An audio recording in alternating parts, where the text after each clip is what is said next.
네, 뿌리 깊은 나무라는 주제로 하나님의 말씀을 함께 나누고 묵상하는 시간을 가졌으면 좋겠습니다. 안전불감증이라는 단어가 있습니다. 익히 아시겠지만 사전적인 의미로는요, 제가 읽어드릴게요. 안전사고에 대한 인식이 둔하거나 안전에 익숙해져서 사고의 위험에 대해 별다른 느낌을 갖지 못하는 일. 그러니까 안전불감증이라고 하면 어떤 안전사고라든지 어떤 자신에게 닥칠 큰 일에 대해서 경각심이 무뎌지는 그런 현상을 이야기합니다. 그래서 안전불감증은 이런 뜻을 의미하죠. 근데 우리 믿음 생활, 신앙 생활에 대해서도 안전불감증이라는 이 단어가 혹시 적용될 수 있지 않을까 싶습니다. 그러니까 이게 어떤 의미로 해석이 될 것 같습니까? 우리에게 믿음이 있고 하나님의 말씀이 굳게 우리 안에 서 있다. 내가 하나님의 믿음 안에 서 있다라는 그런 느낌을 가지고 있을 수 있지만, 그러나 막상 어떤 큰 사고나 어떤 믿음의 문제가 생길 때는 여지없이 무너지게 될 수 있는 그런 상황이 혹시 믿음 생활에도 생기지 않을까 하는 그런 뜻에서 믿음의 신앙의 안전불감증이 우리에게도 생길 수 있지 않을까 하는 생각을 하게 되는 것 같습니다. 우리가 읽은 이 골로새에서는 사도 바울이 이 골로새 지역에 있던 교인들, 그 교회에 편지를 쓴 내용이 담긴 그 성경입니다. 특별히 이제 골로새 교회가 이때 당시에 사도 바울이 편지를 썼을 때의 골로새 교회의 상황은 굉장히 많은 이단과 다른 철학, 다른 사상들의 영향을 많이 받았던 그런 지역이었습니다. 골로새 교회는 지금으로 말하면 이제 터키 지역, 소아시아의 부르기아 지역의 아주 고대 도시로서 교통과 외부 무역의 굉장히 요충지로 자리했던 그런 고대 도시입니다. 그러다 보니까 외부에서 어떤 문물이나 문화, 교류가 많이 일어났던 그런 관문 도시여서 다른 사상들이 많이 들어왔던 그런 도시였습니다. 그래서 이때 당시에 골로새 안에 있었던, 골로새 지역에 있었던 예수님을 믿고 예수님을 따르던 사람들에게도 외부로부터 들어왔던 이런 많은 사상과 철학들, 이런 문화들, 심지어는 종교적인 것들까지 영향을 받았을 수밖에 없게 되었습니다. 그리고 실제적으로 골로새 교인들도 많은 영향을 받게 되었습니다. 이 모습을 보고 사도 바울이 그래서 쓴 편지가 바로 골로새서입니다. 그래서 그때 당시에 있었던 신비주의, 헬라 철학 사상, 천사 숭배라든지 이런 전혀 우리 기독교, 우리 예수님을 믿는 이 신앙과 종교와는 정말 아무런 상관없는 이런 이방 문화들, 이런 사상들, 생각들이 굉장히 많은 사람들에게 영향을 주었던 것이 이 골로새 지역의 상황이었습니다. 그래서 사도 바울이 이제 이 골로새 사람들에게 편지를 쓰는데요. 근데 우리 6절 말씀에 사도 바울이 이 편지를 받는 그 사람들에게 분명히 이야기합니다. 그러므로 너희가 그리스도 예수를 주로 받았으니. 그러니까 이 사도 바울이 쓰는 이 편지를 받는 그 대상들, 이 편지를 받는 사람들은 다른 사람들이 아니라 우리 주 예수님을 자신들의 주로 받았던 사람들입니다. 그러니까 예수님을 처음 믿거나 처음 듣고 예수님을 잘 모르는 그런 사람들이 아니라 이미 이 사람들은 예수님을 자신의 주로 영접했던 사람들입니다. 여기서 이제 받았다라고 하는 거는 그냥 듣기만 했다, 예수님을 그냥 안다, 그 정도로 그치는 정도가 아니라 그 말씀을 듣고 내가 이 말씀대로 살며 그 전통과 하나님의 명령하심을 그대로 따르며 살아간다라고 하는 의미에서 받다입니다. 그러니까 그냥 이 듣고 그냥 단순히 아는 지식에서 그치는 정도가 아니라 예수님을 따르던 사람들, 우리 창원 발림교회 우리끼리 하는 얘기지만 여기 계신 분들 우리 단골이라고 하지 않습니까? 그러니까 이때 당시에 이 골로새 편지를 받았던 이 사람들도 우리와 같은 VIP들이었습니다. 그러니까 예수님을 믿고 따르던 예수님의 그 도를, 예수님의 말씀을 받고 자신의 주로 영접했던 사람들에게 쓰여진 편지입니다. 근데 왜 이 사람들에게 이 편지를 썼겠느냐 하는 겁니다. 바로 이 골로새서, 그러니까 이 골로새 지역에 있던 예수님을 자신의 주로 받았다라고 하는 사람들도 외부 영향에, 다른 문화와 다른 이방 종교의, 다른 사상의 영향을 받았기 때문에 그렇습니다. 그래서 안전불감증이라는 단어가 사실 초신자 혹은 초보자, 잘 못하거나 이제 무언가를 막 시작한 사람들에게는 잘 생기지 않아요. 누구한테 많이 생기죠? 보통 많이 익숙해져 있고 잘 알고 무언가 어느 분야에 많이 정통해 있다, 뭐 어느 정도 조금 한다라고 하는 사람들한테 보통 생기는 게 안전불감증입니다. 우리 믿는 사람들, 우리 예수님을 믿는 우리 골로새인들과 같이 예수님을 우리 주로 영접한 사람들과 같은 이런 사람들에게도 이 믿음에 있어서, 신앙에 있어서 안전불감증은 생길 수도 있을 것 같습니다. 그리고 많은 신뢰로 정말 많은 일들이 생기지 않습니까? 지금 우리나라에도 굉장히 많은 이런 부류의 사람들이 있지만, 이단들, 이제 기존에 안 믿는 사람들에도 대상이지만 더 많은 대상으로 노리고 있는 그 대상은 사실 예수님을 이미 믿는, 예수님을 주로 영접했다라고 하는 사람들이 그 포교의 대상입니다. 그래서 실제로 이 이단들 정말 우리나라에 엄청 많죠. 정말 다양하고 뭐 이렇다고 하지 않습니까? 어떤 사람이 나는 하나님 아버지의 보냄이심을 받은 예수 그리스도다, 내가 재림주 예수 그리스도다, 내가 예수다, 그렇게 자기 자신의 주장을 펼치는가 하면 그 옆에서 이걸 듣던 사람이 난 널 이 땅 가운데 보낸 적이 없노라, 뭐 이런 식으로 이야기를 한다지 않습니까? 그러니까 참 이 세상에는 다양한 정말 많은 예수님과 하나님들이 존재하시는 것 같아요. 자, 우리 주변에도 그렇고 이 전 세계에 정말 이렇게 많은 이런 외부적인 영향들이 우리에게도 많이 노출이 돼 있는 겁니다. 그래서 우리가 또 보면 이 포교의 대상들, 실제로 포교 당해서 넘어온 사람들의 많은 비율을 차지하는 사람들이 목회자분들 상당히 많이 넘어갑니다. 그러니까 이런 시대를 우리가 살고 있습니다. 우리에게도 이런 일이, 우리 교회에도 이런 일이 생기지 않는다라는 보장이 없습니다. 이런 안전불감증을 우리가 극복하고 늘 하나님의 말씀에 깨어 대비하여 준비하는 그런 저와 여러분이 되셨으면 좋겠습니다. 사도 바울이 이러한 환경에 처해 있는 골로새 교회에다가 이 안전불감증, 그러니까 이 많은 외부의 노출과 이런 어려움들, 고난을 극복할 수 있는 이들에게 사도 바울이 했던 조언은 우리 6절 후반절에 그 안에서 행하되, 그러니까 사도 바울은 이런 상황에 처해져 있는 골로새 교인들에게, 그리고 지금 저와 여러분들에게 늘 주님 안에서 행하라라고 그렇게 권면하고 있습니다. 주 안에서 행하다라고 하는 말이, 그 행하다는요 아주 일상적인 단어입니다. 그러니까 그냥 단순히 무언가를 하다, 뭐 어디를 가다, 뭐 출입하다, 모이다, 어딜 다니다, 뭔가 어떤 행동을 하거나 할 때 굉장히 자주 쓰이고 아주 일상적으로 쓰이는 단어이거든요. 그러니까 우리가 우리의 삶에서, 우리가 살 때 우리가 일상적으로 하는 우리의 생활, 우리의 삶, 우리의 생각, 우리의 모든 일상과 우리의 모든 삶이 다 주님 안에 있어야 한다라는 겁니다. 그러니까 우리가 늘 행하고 우리가 늘 일상적으로 살아가는 이 삶이 예수 그리스도 안에 있는 그 삶이어야 한다라고 우리에게 말씀하고 계십니다. 그러니까 우리가 늘 일상이 되어서 주님 안에 거하고 주님 안에 행하고 주님 말씀 가운데 행하는 그 삶을 살면, 그럼 당연히 외부로부터의 이런 공격이나 이런 도전들이 우리를 침투할 여지도 없겠죠. 그러니까 심지어는 우리가 숨 쉬는 것조차도 우리의 일상인데, 그러니까 우리가 우리의 말씀, 하나님의 말씀과 그리고 하나님께 늘 기도하며 주 안에 거하는 이 삶을 호흡한다라고 하는 우리의 일상이 될 정도로 하나님의 말씀과 은혜 가운데에 늘 우리가 거하여야 하는 줄 믿습니다. 이것이 주 안에서 행하는 자의 삶입니다. 그래서 사도 바울은 최종적으로 우리에게 주 안에서 행하는 삶을 살아라, 주 안에서 행하라, 그렇게 권면을 하고 있는데, 그 뒤이어서 7절에 주 안에서 행한다라고 하는 것이 구체적으로 어떤 삶을 살고 어떻게 하는 것이 주 안에서 행하는 것인가, 뒤이어서 사도 바울이 권면합니다.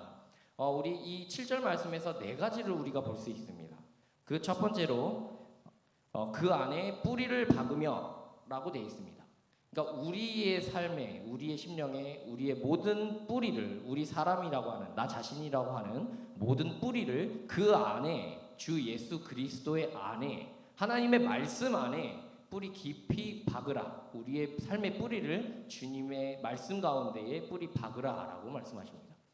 뿌리의 역할이 뭡니까? 이게 우리를 자라나게 하고 우리의 생명이 있게 하는 가장 근본적인 통로입니다. 그렇죠? 그러니까 우리의 육신이 살기 위해서는 양식을 먹어요. 음식을 먹고 물도 마시고 우리의 육신의 생명이 있게 하는 이 통로가 이런 양식이지 않습니까? 우리의 영혼의 양식은 무엇입니까? 하나님의 말씀입니다. 예수님께서 말씀하셨습니다. 사람은 오직 떡으로만 살 것이 아니요 오직 하나님의 입으로부터 나오는 하나님의 모든 말씀으로 살 것이라. 그렇게 말씀하셨습니다. 우리 사람이 사는 것, 우리의 영혼과 우리의 심령이 살아가고 우리의 근본적인 생명이 있게 하는 우리에게 가장 좋은 영양분은 하나님의 말씀입니다. 그러면 우리를 살게 하는 우리의 뿌리, 우리의 생활의 모든 근본적인 통로와 이유와 원인들을 이 우리의 뿌리를 하나님 말씀 가운데에 깊이 박으라. 이것이 사도 바울이 주 안에서 행하라라고 했던 첫 번째 비결입니다. 우리의 삶과 우리의 모든 생각을 주님 말씀 안에 하나님의 은혜 가운데에 뿌리 깊이 박아 하나님의 입으로부터 나오는 모든 말씀으로 우리의 영양분과 양식을 삼고 살아가시는 저와 여러분이 되시기를 축복합니다. 얼마 전에 뉴스에서도 보니까요. 어떤 부부가 땅을 샀는데 그 땅에서 예전에 항상 농사를 잘 지어 오셨던 분인데 이사 와서 다른 땅을 샀대요. 근데 유독 그 땅에서는 농사가 잘 안 되더라는 겁니다. 왜 그런가 봤더니 6m 깊이에 온갖 쓰레기가 다 매립돼 있던 거예요. 그러니까 이 전에 땅 소유주가 여기 안에 땅 쓰레기를 다 매립시켜 놓고 그 위에 흙을 얇게 덮고 경작지로 그냥 판 거예요. 그러니까 당연히 농사가 안 지어질 수밖에 없죠. 왜 그렇겠습니까? 여기에 심기어진 모든 식물들의 그 뿌리가 이런 땅에 박아져 있는 거거든요. 심기어져 있는 거거든요. 그 결과는 너무나 뻔한 결과 아니겠습니까? 우리의 삶도 마찬가지입니다. 우리의 영혼도 마찬가지입니다. 우리의 삶에, 우리의 영혼에, 우리의 생명을 있게 하는 우리의 근본적인 우리 뿌리를 우리 예수 그리스도라고 하는 이 거룩하고 깨끗한 좋은 터에 심고 뿌리를 박는 저와 여러분이 되셨으면 좋겠습니다. 두 번째입니다. 두 번째 우리 7절 중간에 보니까요. 세움을 받아라는 말씀이 있습니다. 여기서 세움이라고 하는 것은 이제 어떤 의미냐면 이렇게 자라난다라는 의미입니다. 어떤 건물이 이렇게 쌓여져 올라가거나 아니면 어떤 식물이 심겨져서 이렇게 쭉쭉 자라나는 그런 의미로서 세움입니다. 그러니까 이 세워져 나간다라고 하는 것은 뿌리가 깊이 좋은 땅에 박혀 있으면 당연히 그 영양분으로 인해 잘 자라나게 되는 겁니다. 그러니까 우리의 삶도 마찬가지입니다. 우리가 우리의 뿌리를, 우리의 삶을, 우리의 모든 영혼의 이 근본적인 뿌리를 주 예수 그리스도, 우리 하나님의 말씀 안에 뿌리 깊이 박으면 우리의 영혼도 그렇게 자라나게 되는 겁니다. 반드시 그런 결과와 열매가 맺어지는 것입니다. 이것이 주님께서 말씀하신 자라난다, 세움을 받는다라고 하는 의미입니다. 그러니까 우리가 늘 하나님의 말씀 안에 거하며 세움을 입고 늘 자라나며 성장해가는 그러한 우리 저와 여러분 모두가 되시기를 축복합니다. 그리고 세 번째입니다. 교훈을 받은 대로 믿음에 굳게 서서. 여기서 이제 믿음에 굳게 서라라는 권면을 하는데요. 자, 믿음에 굳게 선다. 이제 우리가 이 믿음 안에 예수 그리스도의 은혜 안에 흔들리지 않고 이 믿음의 확신을 가지고 굳게 서 있는 우리의 믿음을 말합니다. 그러니까 예수님 안에 우리가 믿음을 잃지 않고 이 그리스도를 믿는 믿음, 이 확신 안에 우리가 거할 수 있는 것은 우리가 교훈을 받은 대로 행하는 것입니다.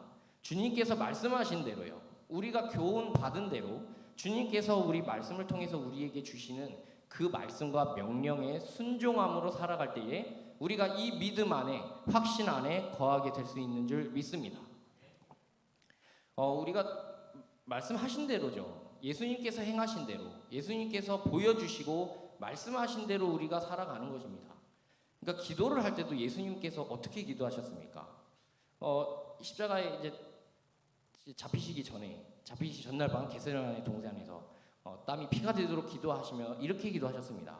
할 수만 있거든, 할 만하시거든 이 잔을 내게서 지나가게 하옵소서. 그러나 나의 뜻대로 하지 마옵시고 아버지의 뜻대로 하옵소서. 자, 예수님께서 하신 기도입니다. 그러니까 어떤 기도입니까? 내 뜻과 내 욕심을 위한 기도가 아니라 하나님 뜻에 맞춰진 기도입니다. 내 생각과 내 상식, 내 기준, 내 생각에 맞춰진 것이 아니라 하나님의 기준에 맞춰진 기도입니다. 예수님께서 보여주신 기도는 이겁니다. 우리의 기도도 이와 같아져야 되는 거고, 다른 많은 이 모습들을 우리에게 보여주셨는데, 우리는 이 주님께서 보이신 이 교훈대로, 이 말씀대로 살아가야만이 우리가 이 믿음 안에, 확신 안에 거하게 될 수 있는 줄 믿습니다. 예수님께서 이렇게 기도하셨잖아요. 근데 이제 누구는 이렇게 기도하더랍니다. 아버지의 뜻대로 하옵시고 내 뜻대로도 하옵시고. 아버지의 뜻대로 하고 내 뜻대로도. 이게 예수님의 기도와 닮아 있습니까? 그러니까 내 뜻대로도 하옵시고, 이 기도가 들어가니까요, 나를 위한 기도, 그러니까 하나님께 맞춰진 그런 기도가 아니라 내 기도예요. 그러니까 기도 응답은 안 돼요. 뭔가 이루어지진 않는 것 같아요. 하나님이 살아계시지 않는 것 같아요. 그러니까 믿음이 자꾸 줄어들고 하나님을 더 이상 믿지 못하겠고, 이런 상황에까지 가니까 어떻게 됩니까? 당연히 믿음이 흔들릴 수밖에 없죠. 교훈을 받은 대로 그 말씀에 순종하는 삶을 살지 못했으니까요. 이것이 원인입니다. 우리가 믿음에 흔들리고 우리가 이탈하게 되는 것은 우리가 말씀대로 살지 못했기 때문이 아닌가 싶습니다. 우리가 믿음 안에, 확신 안에 거할 수 있는, 흔들리지 않는 믿음에 굳게 서는 비결은 우리가 교훈을 받은 대로, 말씀하신 대로 우리가 그 말씀에 순종하며 살아가는 것인 줄 믿습니다. 이 말씀에 순종하며 하나님의 이 교훈 주신 이 말씀대로 순종하며 살아가는 믿음 위에 굳게 서는 저와 여러분 모두가 되시기를 주님의 이름으로 축복합니다. 지금까지 3가지 말씀드렸습니다. 우리의 뿌리를 우리 주님이라고 하는, 예수 그리스도라고 하는 터에 우리의 뿌리를 박아 세움을 입고 그 영양분으로 우리가 성장하는 귀한 열매와 결과물들이 우리에게 있고, 그 믿음으로 그 교훈을 받은 대로 우리가 확신 안에, 믿음 안에 거하는 그런 우리의 삶이 되어야 합니다. 여기까지의 내용이 이 원래 성경을 보면 수동태예요. 그러니까 이게 정확히, 조금 더 정확히 말하면 어떻게 되는 겁니까? 우리의 뿌리를 우리가 내리는 게 아니라 우리의 뿌리를 주님이라고 하는, 예수님의, 하나님의 말씀이라고 하는 이 터에 뿌리를 내릴 수 있도록 우리를 옮겨주셨습니다. 우리를 이 자리에 뿌리를 내릴 수 있도록 주님께서 우리를 이동시켜 주시고, 이 뿌리를 내릴 수 있도록 이 자리에 하나님께서 우리에게 옮기신다라고 하는 은혜가 베풀어졌습니다. 하나님의 은혜입니다. 수동태입니다. 그렇죠? 세움을 입어요. 자라나게 하시는 것은 하나님입니다. 우리가 이 영양분, 하나님의 말씀으로 우리가 자라나는 것, 내가 내 키를 키우고 막 이렇게 늘려드리고 해서 스트레칭 해서 큽니까? 물론 스트레칭이 도움이 되기는 합니다만, 가장 근본적인 우리가 성장하는 것은 우리 영양분 때문이죠. 이 뿌리로부터 받은 하나님의 말씀이라고 하는 이 영양분이 우리를 성장하게 합니다. 하나님께서 우리를 성장하게 하십니다. 우리의 믿음을 자라게 하시고 이 세상에서 흔들리지 않는 믿음을 소유하게 하십니다. 그렇게 해서 우리가 이 땅 가운데에, 지금 이 자리에 흔들리지 않는 확신에 거할 수 있게 되는 믿음을 우리가 소유하게 되는 겁니다. 주님께서 주시는 겁니다. 수동태입니다. 모든 것이 하나님의 은혜인 줄 믿습니다. 자, 그러면 마지막 한 가지는 뭐겠습니까? 여태까지 수동태였으니까 나머지 하나는 능동태요. 그러니까 내가 이제 뭘 하는 거죠. 여태까지 내게 이 은혜를 주셨으니 이제는 내가 능동태로 무엇인가를 하라 권면합니다. 그것이 감사함을 넘치게 하라입니다. 이 감사함을 넘치게 한다. 능동태입니다. 우리가 하나님께 감사하는 겁니다. 감사함을 넘치게 한다. 이게 뭡니까? 그러니까 넘친다라고 하는 거는 필요 이상으로 많아지는 거예요. 그렇죠? 그러니까 모든 그런 넘친다라는 의미에 이 감사함이 쓰였습니다. 그러니까 우리가 감사할 때도 감사하고 감사하지 않을 때도 우리가 감사할 수 있는 게 우리의 삶에 감사함을 넘치게 하는 겁니다. 데살로니가전서 5장 18절에도 범사에 감사하라. 이것이 그리스도 예수 안에서 너희를 향하신 하나님의 뜻이니라 말씀하셨습니다. 감사함을 넘치게 하는 거예요. 늘 범사에. 이 범사라는 말이 모든 일을 말합니다. 그러니까 좋은 일, 감사한 일, 기쁜 일만 포함되는 게 아니라 안 좋은 일까지도 포함되는 단어이거든요. 그러니까 우리가 범사에 감사할 수 있게 되어야 하는 것. 이것이 하나님의 은혜로 말미암는 줄 믿습니다. 우리에게 베푸신 은혜요. 예수님의 그리스도의 이 말씀에 우리의 뿌리를 내려서 자라나게 하시고 흔들리지 않는 믿음과 확신을 우리에게 주신 하나님의 그 은혜와 사랑에 힘입어 그것에 감사하며 주님께 영광 돌리며 찬양하는 것, 이것이 감사함을 넘치게 하는 것입니다. 우리의 감사함과 하나님께 드리는 예배, 영광, 찬양 모두 하나님의 은혜로 말미암는 줄 믿습니다.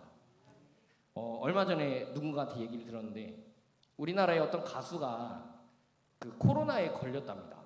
근데 젊은 여가수, 아이돌 가수였다고 하는 것 같은데 그 가수가 코로나에 걸렸어요. 확진이 돼가지고 입원해서 치료받고 이제 힘든 시기를 보냈는데, 근데 이 가수의 반응은 이런 상황이 감사하대요. 지금 아주 심각하고 굉장히 핫 이슈가 되는 이 코로나라고 하는 병에, 심지어는 이게 죽을 수도 있는 병이지 않습니까? 굉장히 많은 사망자를 낳은 병인데 이런 병에 걸린 이 상황에서도 그 가수가 감사할 수 있었대요. 왜 그런가 봤더니 나 하나만 걸리고 남들한테 전파 안 되게 하셔서 감사하대요. 그러니까 나만 걸렸으니까 남들한테 피해 안 주고 나만 걸려서 그래도 여기까지 그치게 된 것, 이것이 감사하답니다. 코로나라고 하는 심각한 병에 걸려서 이 어려운 시기를 지남에도 불구하고 범사에 감사하라.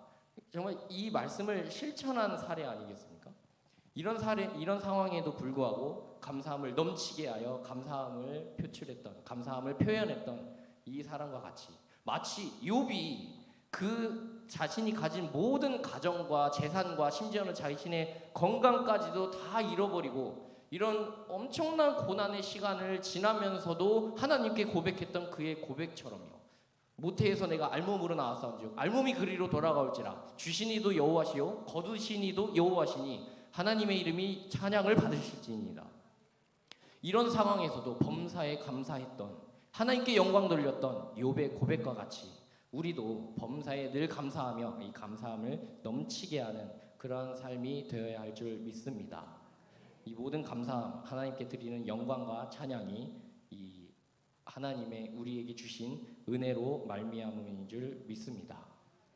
그래서 이 우리가 이 뿌리를 깊이 내리고 성장하고 자라나서 흔들림 없는 이 확신 안에 거하는 이 뿌리 깊은 나무와 같은 이러한 모습, 이것이 주 안에서 행하는 자의 삶입니다.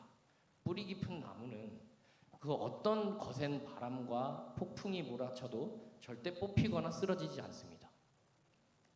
지금 이 시대에, 우리가 사는 이 시대도요, 굉장히 많은 저항들과 폭풍들이 우리에게 닥쳐오고 있습니다. 많은 것을 느끼시겠지만 이러한 상황 가운데에서도, 이러한 어두운 시대에서도 우리가 지지 않고 쓰러지지 않고 이 믿음 가운데에 넘어지지 않고 우리가 끝까지 이 자리를 붙들고 있을 수 있게 되는 것은 주 안에서 행한다라고 하는 믿음, 뿌리가 깊은 나무와 같이 서 있는 것입니다. 저와 여러분 모두 이 마지막 때에, 어두운 때에 이 뿌리 깊은 나무와 같은 주 안에서 행하는 자들이 되어 믿음의 싸움을 싸워 끝까지 승리하시는 저와 여러분 모두가 되시기를, 또한 우리 창원 발림 교회가 되기를 주님의 이름으로 축복합니다.